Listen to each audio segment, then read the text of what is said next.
दोस्तों और साथियों, राधेश्याम और विद्या की शादी को लगभग 1 साल का समय बीत जाता है, लेकिन दोनों के पास अपनी कोई भी औलाद नहीं होती है।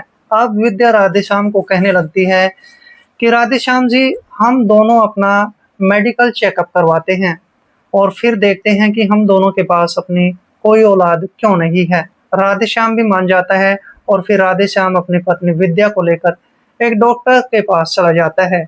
डॉक्टर दोनों का चेकअप करता है और चेकअप करने के बाद राधेश्याम को कहने लगता है कि राधेश्याम जी, तुम जीवन में कभी भी पिता नहीं बन सकते हो, तुम जीवन में कभी भी बाप नहीं बन सकते हो, तुम्हारे अंदर बहुत बड़ी कमी है। अब राधेश्याम जैसे ही डॉक्टर की बातों को सुनता है तो बेहद हताश और निराश हो जाता है। वहां पर राधेश्याम की पत्नी भी काफी ज्यादा परेशान हो जाती हैं। दोनों फिर डॉक्टर की सलाह लेने के बाद घर पर आ जाते हैं। दोस्तों, इसके बाद विद्या और राधेश्याम के घर में इन दोनों के अलावा राधेश्याम का एक भतीजा भी रहता था जिसका नाम मुकेश होता है।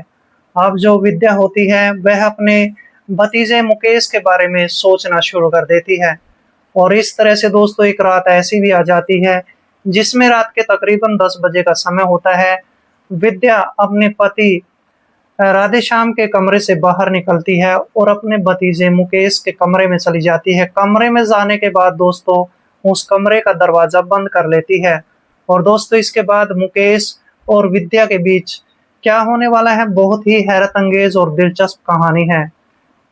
दोस्तों, कहानी में आगे बढ़ने से पहले बस केवल आपसे वही एक रिक्वेस्ट है कि आप अपने इस चैनल को सब्सक्राइब कर लें और वीडियो को एक लाइक कर दें।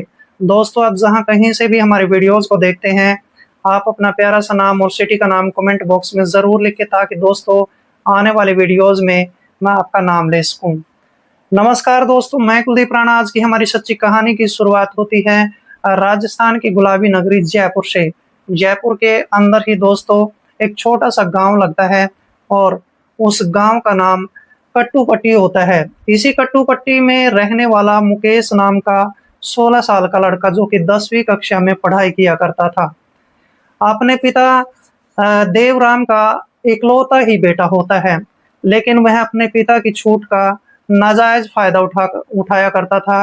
वह जरा सी भी पढ़ाई नहीं किया करता था, अपने दोस्तों के साथ मौज मस्ती किया करता था और जैसी 10वीं कक्षा का रिजल्ट आता है तो मुकेश 10वीं क्लास में फेल हो जाता है और जैसे उसके पिता को इस बात का पता चलता है तो अपने बेटे पर नाराजगी जताता है, बेहद गुस्सा भी हो जाता है। तभी उसका पिता सोचने लगता है कि ये लड़का मेरे पास रहकर पढ़ाई नहीं कर सकता है, क्यों ना मैं इसको अपने छोटे भाई राधेश्याम के घर भेज दूं, वहां पर जाकर ये अपनी पढ़ाई अच्छे तरीके से कर सकेगा। और ऐसा सोचने के बाद जो मुकेश का पिता होता है इस लड़के मुकेश को अपने भाई के घर पर भेज देता है।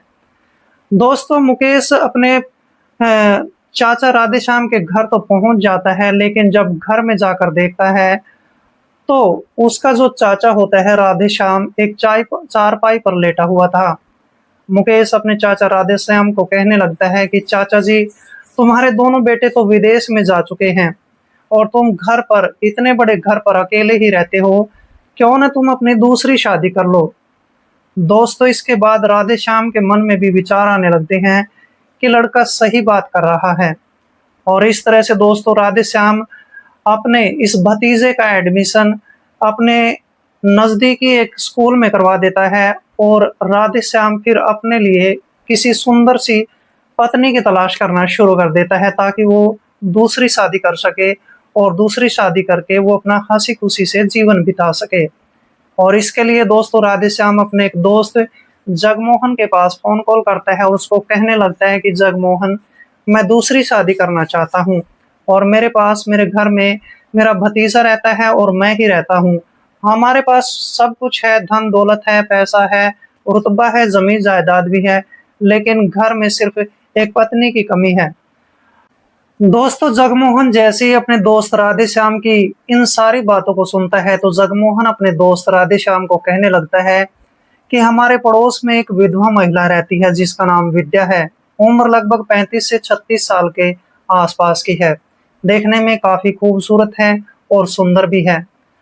और अगर दोस्त तुम चाहो तो मैं उससे बातचीत करके देखता हूँ। तभी राधेश्याम जगमोहन को कहने लगता है कि तुम उससे बातचीत करके देखो, अगर वो मान जाती है तो मैं उससे ही शादी कर लूंगा।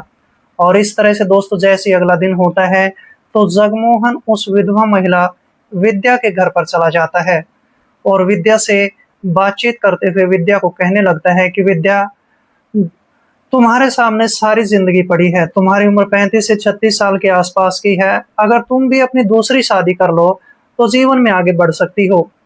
तभी विद्या कहने लगती है कि तुम्हारी बात तो सही है।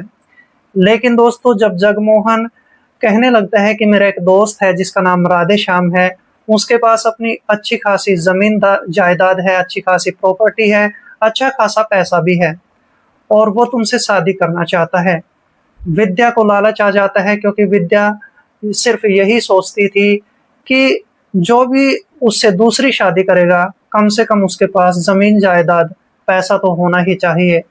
अब विद्या को जब इस बात का पता चल जाता है तो विद्या तुरंत जगमोहन को कहने लगती है कि मैं उससे शादी करने के लिए तैयार हूँ। लेकिन विद्या अब जगमोहन को कहने लगती है कि मैं उस राधेश्याम से मिलना चाहती हूँ। तभी जगमोहन कहने लगता है कि मैं कल तुम्हारे घर पर उसको भेज देता हूँ। और दोस्तों इस तरह से जगमोहन अपने इस के घर से चला जाता है और अपने दोस्त के पास फोन कॉल करता है और कहने लगता है कि राधेश्याम, वो महिला तुमसे मिलना चाहती है। तभी राधेश्याम कहने लगता है कि हम कल के कल ही उसके घर पर पहुंचने वाले हैं। दोस्तों जैसे अगला दिन होता है तो राधेश्याम अपने भतीजे मुकेश को लेकर विधवा महिला विद्या के घर पर पहुंच जाता है। अब जैसे उसके घर में एंट्री करता है तो विद्या जब राधेश्याम को देखती है तो उसको देखकर बड़ी हैरानी होती है क्योंकि राधेश्याम की उम्र लगभग 52 साल के आसपास की हो जाती है। अब दोस्तों विद्या सोचने पर मजबूर हो जाती है कि ये आदमी तो काफी बूढ़ा है और मैं इससे शादी तो कर सकती हूँ लेकिन शायद जीवन में खुशियां हासिल नहीं कर सकती हूँ। तभी विद्या की नजर अब राधेश्याम के भतीजे मुकेश पर पड़ती है। अब विद्या राधेश्याम को पूछने लगती है कि तुम्हारे साथ लड़का कौन है। तभी राधेश्याम कहने लगता है कि ये मेरा भतीजा है और ये 10वीं कक्षा में यहीं पर मेरे पास रहकर अपनी पढ़ाई करता है। अब विद्या खुश हो जाती है। विद्या तभी कहने लगती है कि राधेश्याम जी, मैं तुमसे शादी करने के लिए तैयार हूँ। और इस तरह से दोस्तों जैसे 2-4 दिन का वक्त गुजर जाता है तो राधेश्याम और विद्या दोनों ही खुशी खुशी से शादी कर लेते हैं और इस परिवार में मिलजुल कर रहना शुरू कर देते हैं। दोस्तों जो मुकेश होता है वो हर रोज स्कूल में जाया करता था, स्कूल से पढ़ाई करके घर पर लौट आया करता था और इस तरह से जीवन का जो पहिया है वो चलता रहता है। लगभग दोस्तों शादी को 6 महीने का वक्त गुजर जाता है लेकिन इसी दौरान विद्या को जो घर में खुशियां मिलने चाहिए थी, जो उसका हक होता है, वो राधेश्याम उसको नहीं दे सकता था क्योंकि राधेश्याम की उम्र लगभग बहुत ज्यादा होती है और विद्या की उम्र लगभग 35 से 36 साल के आसपास की होती है। जब इतना 6 महीने का वक्त गुजर जाता है तो जो विद्या होती है वह अपने पति राधेश्याम को कहने लगती है कि हमारी शादी को 6 महीने का वक्त गुजर चुका है, अब हमें किसी डॉक्टर से मिलना चाहिए और डॉक्टर से मिलकर पूछना चाहिए कि हम दोनों के पास अपनी औलाद क्यों नहीं हो रही है। दोस्तों इसके बाद राधेश्याम भी मान जाता है। राधेश्याम अपनी पत्नी विद्या को लेकर डॉक्टर के पास चला जाता है और डॉक्टर से जो है अपना चेकअप करवाता है। जैसे ही डॉक्टर राधेश्याम का चेकअप करता है तो राधेश्याम को बताया जाता है कि राधेश्याम, तुम जीवन में कभी भी पिता नहीं बन सकते, कभी भी बाप नहीं बन सकते हैं। राधेश्याम जैसे ही इन बातों को सुनता है तो परेशान हो जाता है। दूसरी तरफ राधेश्याम की पत्नी विद्या भी इस बात से काफी परेशान हो जाती है और इस तरह से दोस्तों ये पति पत्नी दोनों अपने घर पर वापस आ जाते हैं। दोस्तों इसके बाद विद्या अब सोचने लगती है कि ना तो मुझे मेरे पति राधेश्याम से पति सुख मिल रहा है और ना ही मुझे कोई बच्चा मिल रहा है। इसके बाद विद्या अपने भतीजे मुकेश के बारे में सोचना शुरू कर देती है। वह मुकेश से मीठी मीठी और चिकनी चुपड़ी बातें करना शुरू कर देती है। मुकेश भी उससे कई कई घंटों तक बैठकर बातचीत करने लगता है। दोस्तों इस तरह से मुकेश भी उसके चिकने चुपड़ी बातों में आने लगता है। दोस्तों एक दिन ऐसा भी आ जाता है जिसमें राधेश्याम जगमोहन से मिलने के लिए चला जाता है और घर पर मुकेश रह जाता है, साथ में उसकी पत्नी विद्या रह जाती है। जब दोनों घर पर अकेले होते हैं तो फिर विद्या अपने भतीजे मुकेश को अपने पास बुलाती है। अब विद्या मुकेश को कहने लगती है कि मुझे तुमसे कुछ बातचीत करनी है। तभी मुकेश कहने लगता है कि चाची, ऐसी मुझसे क्या बात तुम्हें करनी है। इसके बाद दोस्तों दोनों में कुछ ऐसा प्लान बनता है कि राधेश्याम को इस बात की कानों कान खबर नहीं लगती है। जैसे ही शाम हो जाती है तो शाम के समय राधेश्याम अपने घर पर लौट आता है और घर पर लौटने के बाद दोस्तों राधेश्याम की पत्नी दोनों के लिए खाना तैयार करती है। अब तीनों मिलकर बैठकर घर में अच्छे तरीके से खाना खाते हैं और कुछ देर तक दोस्तों बैठकर टीवी भी देखते हैं। फिर दोस्तों जैसे ही रात के 10 बजते हैं तो 10 बजे के आसपास तीनों अपने अपने कमरों में जाकर लेट जाते हैं। लेकिन आज की रात राधेश्याम की पत्नी विद्या को नींद नहीं आती है। विद्या अब सोचने लगती है कि मुझे मुकेश के कमरे में चले जाना चाहिए और इस तरह से दोस्तों विद्या अपने कमरे से निकलती है और अपने भतीजे मुकेश के कमरे में चली जाती है। दोस्तों इसके बाद विद्या उस कमरे का दरवाजा बंद कर लेती है। कमरे का दरवाजा बंद करने के बाद दोस्तों वह मुकेश को नींद से जगाती है और जब मुकेश की आंखें खुलती है तो मुकेश अपनी चाची विद्या को अपने कमरे में देखकर दंग रह जाता है और हैरानी के साथ पूछने लगता है कि चाची क्या बात है, इतनी देर रात गए मेरे कमरे में क्यों आई हो। तभी विद्या मुकेश को कहने लगती है कि मुकेश देखो, हमें मिलजुल कर जीवन बिताना पड़ेगा। हम दोनों ऐसा करते हैं, आज की रात तुम्हारे चाचा को इस जिंदगी से जो है मुक्त कर देते हैं, इस जिंदगी से उसको आजाद कर देते हैं और इसके बाद जो ये अचल संपत्ति है, जितना धन दौलत है, जितना रुपया पैसा है, वो मेरा हो जाने वाला है और जब ये सब कुछ मेरा हो जाएगा तो तुम्हें भी जो है इस अचल संपत्ति का कुछ हिस्सा मैं दे दूंगी। और इस तरह से उस लड़के मुकेश को वहां पर लालच आ जाता है। दोस्तों इसके बाद विद्या और मुकेश दोनों ही राधेश्याम के कमरे में जाते हैं और उसकी गला दबाकर वहीं पर हत्या कर देते हैं। दोस्तों बात यहीं पर खत्म नहीं होती है। विद्या और मुकेश दोनों मिलकर एक धारदार हथियार से उसकी लाश के टुकड़े टुकड़े करते हैं और उनको बोरी में भर लेते हैं।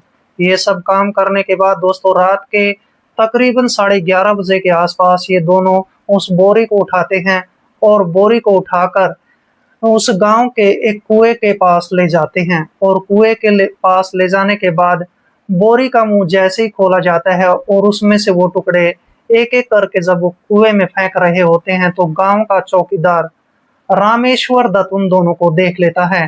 रामेश्वर दत्त की नजर जैसे ही दोनों पर पड़ती है तो वहां पर रामेश्वर जो चौकीदार होता है जोर जोर से चिल्लाना शुरू कर देता है और रामेश्वर दत्त ने विद्या को भी वहां पर पहचान लिया था और साथ में मुकेश को भी पहचान लिया था। जब चौकीदार चिल्लाना शुरू कर देता है तो गांव के कुछ लोग वहां पर जमा हो जाते हैं और जब गांव के लोग ये नजारा देखते हैं तो उनकी आंखें फटी की फटी रह जाती है। दोस्तों इसके बाद नजदीकी पुलिस स्टेशन में फोन कॉल किया जाता है और पुलिस 1 घंटे के बाद मौके पर वहां पर पहुंचती है। और दोस्तों जब पुलिस मौके पर पहुंचती है तो फिर उसके बाद उस बोरी को खोला जाता है और बोरी के अंदर लाश के टुकड़े दिखाई देते हैं। और इसके बाद दोस्तों यहाँ पर विद्या और मुकेश को गिरफ्तार करके पुलिस थाने में ले जाया जाता है।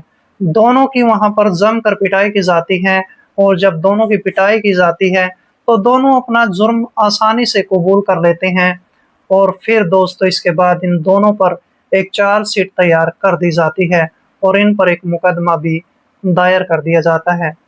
दोस्तों ये बात भविष्य के गर्भ में छिपी है कि जज साहब इन दोनों को आखिर क्या सजा सुनाने वाले हैं।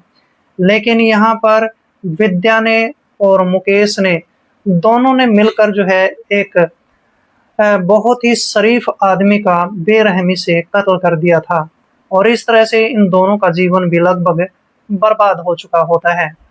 दरअसल दोस्तों इस कहानी को सुनाने का मेरा उद्देश्य किसी का दिल दुखाना नहीं था, बल्कि आपको सजग करना था, आपको सतर्क करना था। तो मिलते हैं दोस्तों किसी ऐसी कहानी के साथ। तब तक के लिए दोस्तों, जय हिंद, वंदे मातरम।